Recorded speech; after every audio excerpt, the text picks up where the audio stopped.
kabule. Lutong bahay, Adventure TV. Come on, let's go. Halika, samahan niyo ko tuklasin ng mga bagay-bagay. Tara na, at tikman ang sarap ng lutong bahay. Samahan niyo ko mga kabule sa aking paglalakbay. Mga magandang tandawin, tuklasin natin ang sabay. Ako'y inyong kaagapay, anumang panahon. Mapa spring, summer, fall, winter, kahit ngayon. Handa ko rin kayong lutuan, free delivery pa. Mga lutong bahay ni Kabule, the best talaga. Halika, manood para sa bagong kaalaman. Yung mapupulot sa iba't ibang kaganapan.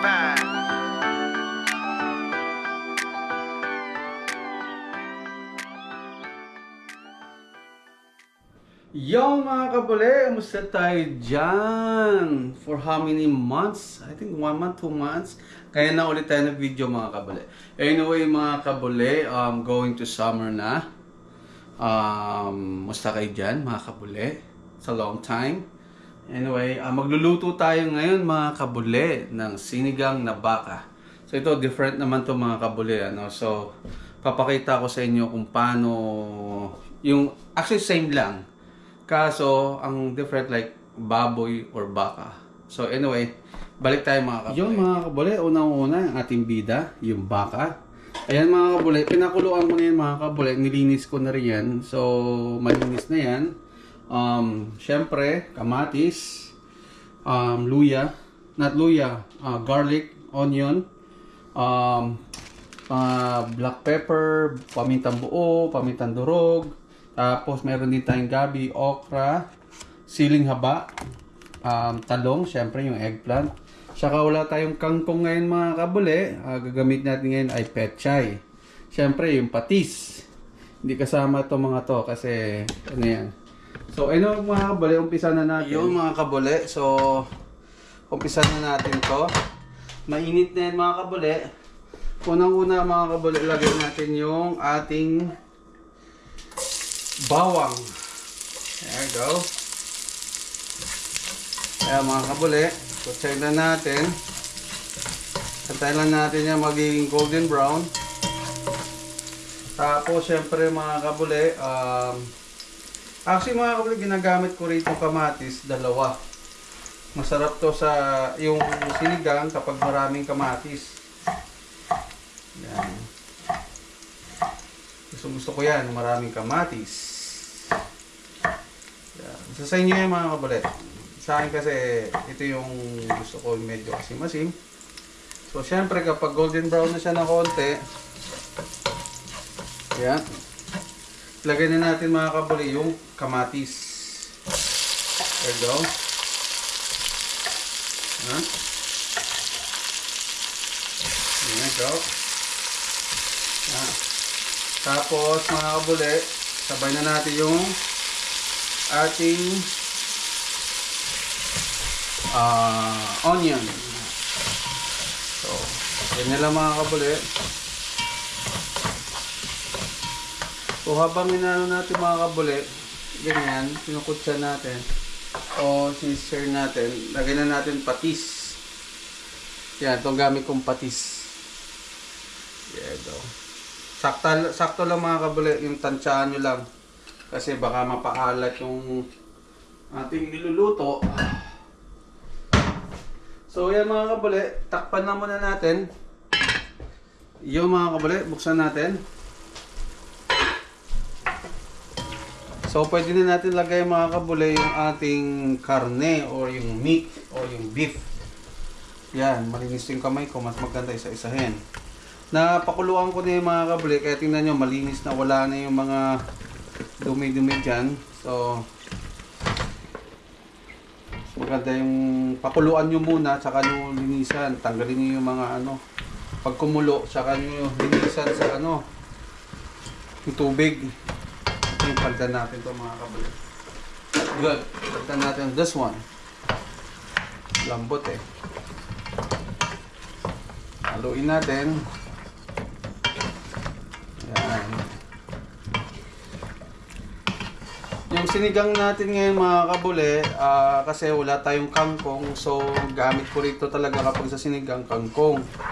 mas nafe-feel ko at mas masarap kapag kangkong. Pero ngayon, pechay naman, pwede naman yan. Saka wala tayong sitaw mga kabuli. Hindi baboy ito mga kabuli, beef. Beef sinigang ang lulutuin natin, beef pork sinigang. So mga kabuli, next one, lagay na natin yung pamintang durog. Yan, dinadamihan ko yan mga kabuli. Mas masarap marami. Siyempre, pamintang buo pa. Hindi na kontento sa durog. Lalagyan pa ng buo. There you go. There you go. And nalagyan na natin yung patis mga kabuli. So, dagdagan na lang natin mamaya and stir.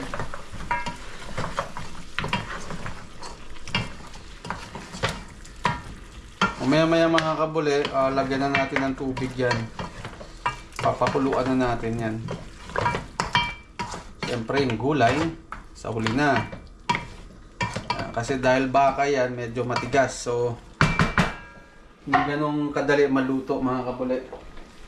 So, takpan na natin mga kabuli. At balikan natin maya-maya. I think pwede na to mga kabuli. Para makuluan na siya. Para mapalambot na. So mga kabuli, lagyan na natin siya ng sabaw. Mainit na sabaw mga kabuli. Hot water. Para mabilis, alam mo yan, mabilis kumulo.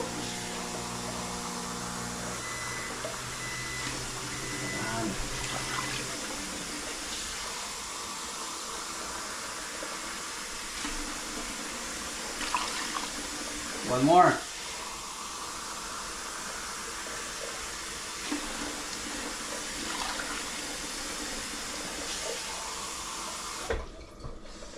That's it mga kabuli. Kasi mga kabuli, ito mga kabuli, ribs to parte ng ribs ng baka to. So papakuluan pa natin yung mga kabuli. So magdagdag pa tayo mamaya ng tubig dyan. Kasi konti lang yan mga kabuli. So anyway, balikan natin mga kabuli. Yan siya mga kabuli. So talagang matigas pa yan. Siguro may mga 2 oras natin lutuin to, 3 oras kaya. Kasi unang-una baka ito mga kabuli, baka. So kaya lang natin siya kumulo. Hindi nilaga to, hindi bulalo o ano.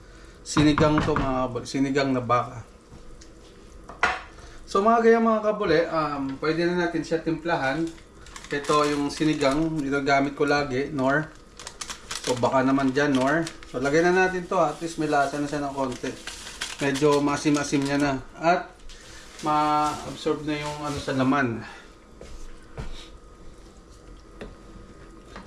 Mamaya-maya, dagdagan pa natin ng sinigang mix yan. Mga kalahati lang yung nilagay natin. Mas masarap dyan, medyo maasim-asim. So anyway mga kabali, tigas pa yan mga kabali.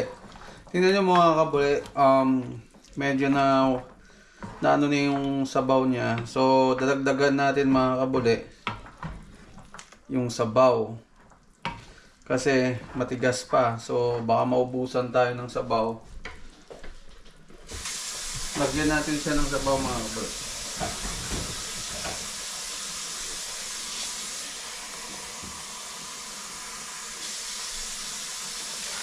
There you go. One more. That's it. Para talong sasarap mga kabuli. Kasi tigas po. Tagal pa yan mga kabuli. Baka Kung baboy lang to, mga 2 oras, luto na to. Yan.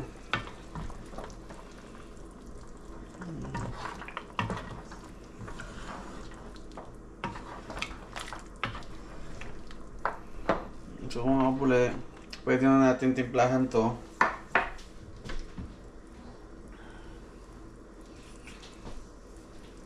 Meron ditong beef Knorr.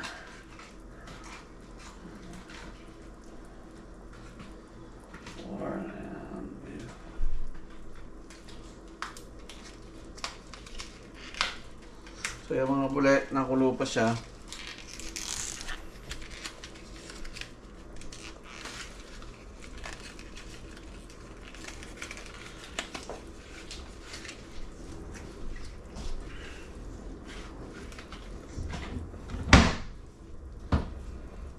Lagyan natin ng beef cubes mga kabuli.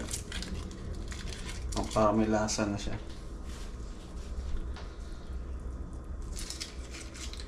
Tulog ako dun mga kabuli.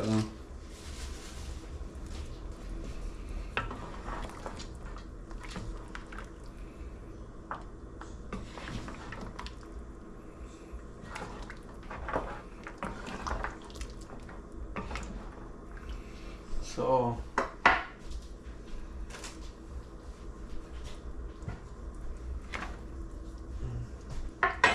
dagdagan pa natin ng nor mga kabuli.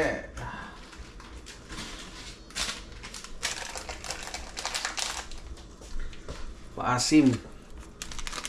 Para kalasa na talaga yan.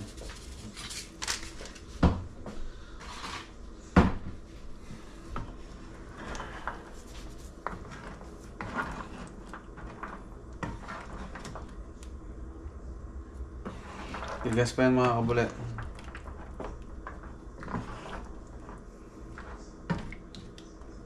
Na po siya mga kabuli. Medyo konti pa. Tigas-tigas pa na konti.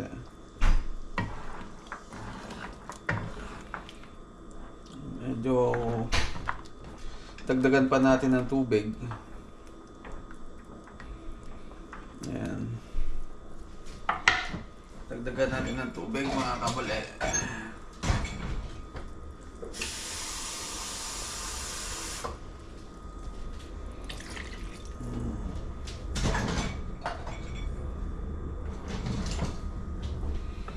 Mamaya lagay na natin yung gulay. Kala ko nagsasak. So, more pa. Isa pa para there you go. So ating gabi mga kabuli. Ating gabi para masabay na sa paglambot. Kasi yung gabi medyo matigas yan eh. Ayan.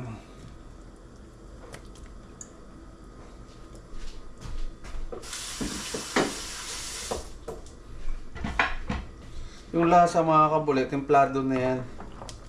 Masarap na yan mga kabuli. Ayan, malambot na.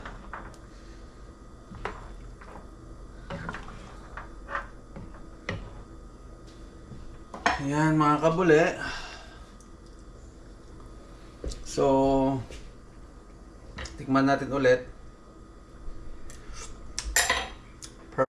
Yung mga kabuli, tingnan natin. So mga kabuli, yan na yung ating niluto. Malambot na yan mga kabuli. Yan, lambot na yan. So meron na rin siyang gabi. So na next na natin mamaya mga kabuli yung ating gulay. Tinatawag. Yan, next na natin yung gulay. Yan po yung mga gulay. Yan. Mamaya na natin lagay mga kabuli. So, inuwi muli mga kabuli, hanggang dito na lang. Bye-bye. Yung ating talong. Yan, sabay-sabay na yan mga kabuli. Binilog ko na. Tapos, ang ating okra.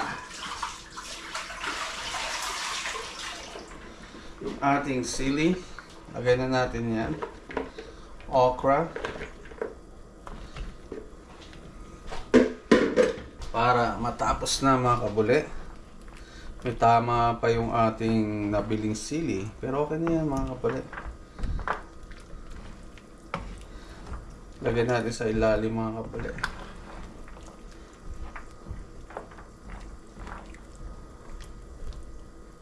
Ano po? Parang anyway.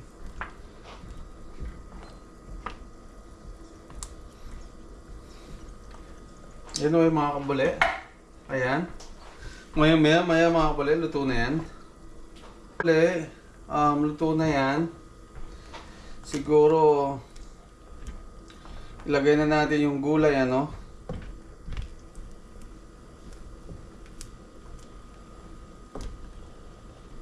Yung ating pechay or yan. Yan yung ating gulay, mga kabule, rapsa to. Parang ulam to. Sabaw pa lang, ulam na.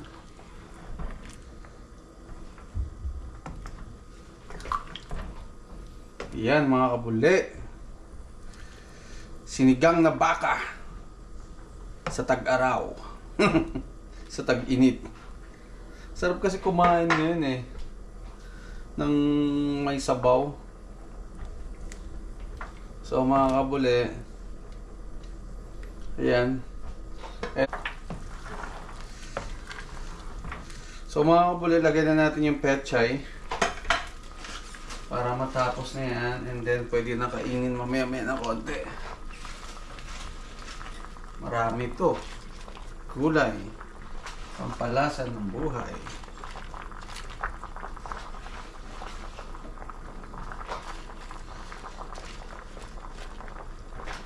Marami yan mga kabule.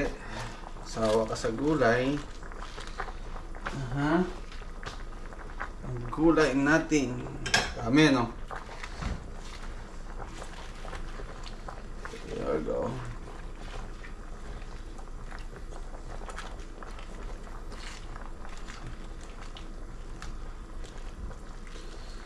Yun.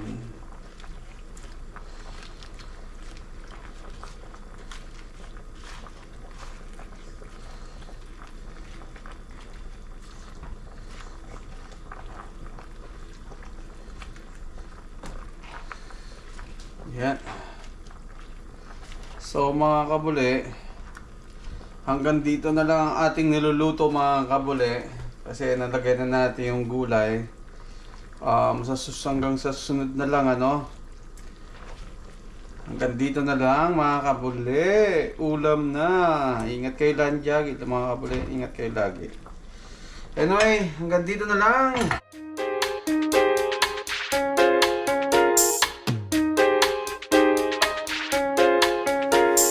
Salamat sa panonood mga kabule. Share mo naman ang video hanggang sa muli. Naka-like ka na ba? Subscribe ka na rin para di ka huli sa mga vlog na paparating. Salamat sa panonood mga kabule. Share mo naman ang video hanggang sa muli. Naka-like ka na ba? Subscribe ka na rin para di